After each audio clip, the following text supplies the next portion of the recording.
Τώρα άκου να δεις τώρα τι συμβαίνει. Έχεις εσύ το ChatGPT, το ρωτάς, θέλω να πάω, ξέρω εγώ, να φάω στο τάδε εστιατόριο. Πες μου τα 10 καλύτερα εστιατόρια στο Παγκράτη, σουβλατζίδικα. Πες μου, το τάδε φάρμακο πρέπει να πάρω. Είναι το καλύτερο φάρμακο, πολλά, όχι ένα, αλλά είναι το καλύτερο φάρμακο που πρέπει να πάρω για την περίπτωσή μου. Και σου απαντάει. Και εσύ λες, παιδί μου, απαντάει το γλυκούλι, γιατί έχει κάνει υπέρευνα λογικά το chat. Είναι όμως έτσι? Ή ακόμα και εκεί πουθενά αλήθεια, ρε φίλε? Στην άλλη άκρη της τηλεφωνικής μας γραμμής έχω ένα πολύ καλό μου φίλο από τα παλιά. Χρόνια, πόσα χρόνια κι εγώ δεν ξέρω, τον ξέρω το Μιχάλη τον Μπότα. Πόσα χρόνια σε ξέρω, αλήθεια, τώρα πρέπει να το συζητήσουμε αυτό live. Όπου πραγματικά είναι ένας από τους ανθρώπους ο οποίος παίζει το ίντερνετ στα δάχτυλα και είναι στην άλλη άκρη της τηλεφωνικής μας γραμμής. Καλημέρα, Μιχάλη μου, αγαπημένε. Καλημέρα. Καλημέρα, τι κάνετε? Γεια σου, Έλλη. 12 χρόνια πρέπει να γνωριζόμαστε. 12 χρόνια. Πώς περνάνε τα χρόνια, πώς περνάνε οι μήνες, δεν το καταλαβαίνουμε. Μιχάλη, έβλεπα ένα βιντεάκι προχθές εκεί που σκρόλαρα κι εγώ στα social και είδα με κάποιο τρόπο ότι υπάρχει περίπτωση και αυτό να το πειράξουμε, μπορούμε. Αυτό όχι απλά μπορούμε να το πειράξουμε, μπορούμε να το κατευθύνουμε σχεδόν. Γιατί όχι σχεδόν, πλήρως μπορούμε να το κατευθύνουμε αυτή τη στιγμή. Δηλαδή, έχω εγώ μια πιτσαρία, περίμενε.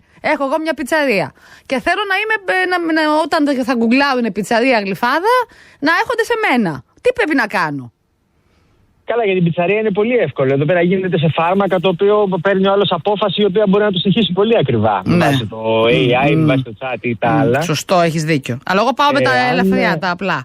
Με τα ελευθερία. Εάν ένας άνθρωπος έχει μια πιτσαρία, ας πούμε, τοποθετηθεί σωστά, δηλαδή τοποθετήσει την πιτσαρία του σε πολύ καλές πηγές, σε site με υψηλό authority, γραφτούν πολύ σωστά κείμενα που να λένε ότι αυτή η πιτσαρία είναι η καλύτερη γι' αυτό και γι' αυτό το λόγο, μετά το να παράγουν και άλλα site, μπει σε οδηγούς, δηλαδή κινηθεί πάρα πολύ δομημένα σωστά, ναι. Η πιτσαρία αυτή θα βγει πάρα πολύ εύκολα στις απαντήσεις του ChatGPT, όχι απλά στο Google όπως τα παλιότερα, στο ChatGPT και σε όλα τα AI, ας πούμε, συστήματα που ρωτάμε τώρα.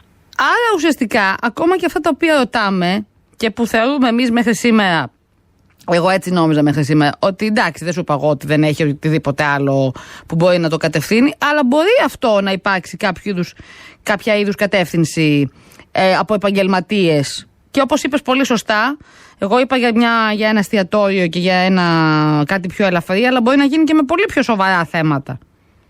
Ναι, φυσικά. Ειδικά στο κομμάτι, ας πούμε, να πάμε στο κομμάτι των φαρμάκων, που όντως είναι, ή και των γιατρών, όχι μόνο των φαρμάκων. Ναι, των γιατρών, σωστά. Ας πούμε, ποιο είναι το. Πάμε και εδώ να πάμε σε κάτι ελαφρύ. Παραδείγματος χάρη, ρωτάει ένας έφηβος για την ακμή. Ποια φάρμακο ή ποια αληφή να πάρω για την ακμή. Ναι. Και κάνει σύγκριση, ας πούμε, το chat ή το Claude ή οποιοδήποτε άλλο. Και σου λέει ότι πάρε αυτή την αληφή, πόσο χρόνο είσαι, και χωρίς να ξέρει το chat, ας πούμε, δεν έχει δοκιμάσει, δεν έχει κάνει κάποια κλινική δοκιμή. Χωρίς να ξέρει αν αυτή ταιριάζει στον τύπο δέρματος, ταιριάζει. Απλά βλέπει τι λένε οι καλύτερες λίστες, ας πούμε, τι λένε οι λίστες top 5, ποιες είναι οι καλύτερες. Μετά βλέπει ποια αληφή αναπαράγεται περισσότερο, που είναι πιο καλογραμμένα τα κείμενα, που έχει πιο πολλές πηγές οι οποίες γράφουν το ίδιο πράγμα αλλά με διαφορετικά δεδομένα. Δηλαδή, αν γράφεται το ίδιο πράγμα με διαφορετικά δεδομένα, σου λέει κάτσε, αυτό γράφεται από πάρα πολλές πηγές και καταλήγουμε σε αυτό ότι είναι καλύτερο. Οπότε αυτό θα βγάλω κι εγώ. Αυτή τη στιγμή δηλαδή είναι σε εμβρυϊκή μορφή το AI στο κομμάτι αυτό και μπορείς πάρα πολύ εύκολα να το χειραγωγήσεις, να το ξεγελάσεις και να του δώσεις ό,τι θέλεις, είτε σε αληφές, σε γιατρούς, σε φάρμακα, σε όλο το φάσμα. Πιστεύεις ότι στο μέλλον αυτό θα μπορεί να γίνεται ή θα βάλετε αυτά τα εργαλεία προκειμένου να μην είναι χειραγωγήσιμο, αλλά και πάλι πώς θα μπορεί να επιλέξει?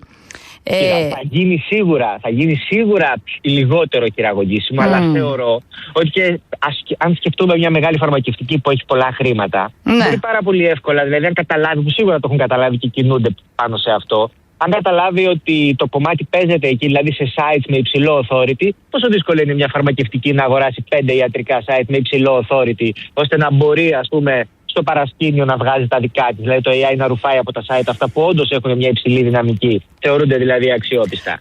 Δηλαδή ακόμα και πιο μετά πιστεύω θα χειραγωγείται, αλλά δυσκολότερα. πιο δύσκολα, αλλά και πάλι όπως το λες. Ερώτηση, αυτό βέβαια παιδί μου, που έχει να κάνει και με θέματα. Πάμε στα πιο σκληρά, γιατί πραγματικά αυτό δεν το είχα σκεφτεί ποτέ. Το είδα που το έγραψες και μπράβο σου. Δεν είναι τίποτα τυχαίο. Να πω ότι ο Μιχάλης χρόνια ασχολείται και στείνει σωστά ιστοσελίδες, καμπάνιες που έχουν να κάνουν με τα social media και με τα συναφή. Μπορεί να πάει και σε άλλα θέματα. Δηλαδή, ρωτάω εγώ, τι γίνεται στην Ευρώπη από άποψη, ξέρω εγώ, πολιτικής κατεύθυνσης της τάδε χώρας και αυτό και το τέντε και το άλλο. Μπορεί να γίνει, πιστεύεις, να υπάρχει δυνατότητα, η θέληση θα υπάρχει, η δυνατότητα που να μπορέσει κάποιος να το χειραγωγήσει και για άλλους σκοπούς, πέραν από το εμπορικό κομμάτι ή το... Καλά. Τώρα έκανες φοβερή ερώτηση. Διότι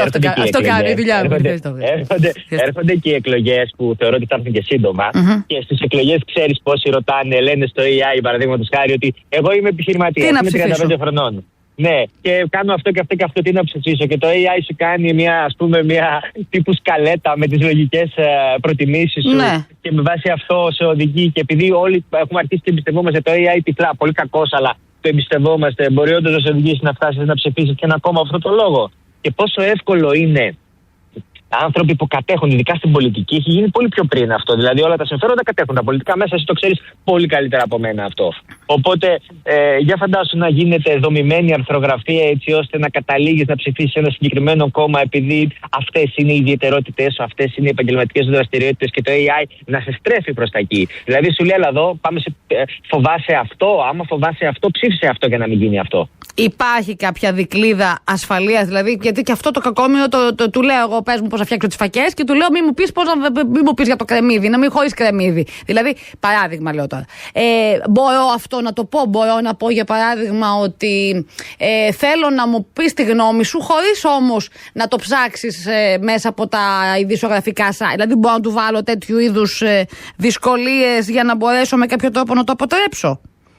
Αυτή είναι η μία λογική στρατηγική αποτροπής, ας πούμε, τέτοιων να το αποφύγουμε αυτό, αλλά το σημαντικότερο είναι να βλέπουμε λίγο εκεί που όταν μας βγάζει την απάντηση και όταν μιλάμε για απαντήσεις τέτοιου τύπου, ποιο είναι το καλύτερο φάρμακο, ποιο είναι τι κόμμα να ψηφίσω ή σε ποιον γιατρό να πάω, σε ποιον καρδιολόγο να πάω. Καλύτερα είναι να βλέπουμε από κάτω τις πηγές. Διότι, ας πούμε, όταν σου βγάζει, λέει και τις πηγές. Οι πηγές αυτές τι είναι ουσιαστικά, είναι από εκεί που ρούφηξε την πληροφορία. Συνήθως ρουφάει η πληροφορία τώρα, ειδικά ρουφάει και πάρα πολύ αναξιόπιστες ιστοσελίδες, όχι μόνο αξιόπιστες. Είναι στη φάση αυτή. Οπότε, βλέποντας τις πηγές, μπορούμε να αποφύγουμε σίγουρα. Να δούμε τι καλά, αυτό το λέει το τάδε. Ποιος το ξέρει, ας πούμε, σιγά μην το πιστευτώ. Είναι μία λύση αυτή. Μία άλλη λύση είναι να μην παίρνουμε καθόλου συμβουλές από το AI για το κομμάτι. Αυτή ίσως είναι η καλύτερη λύση.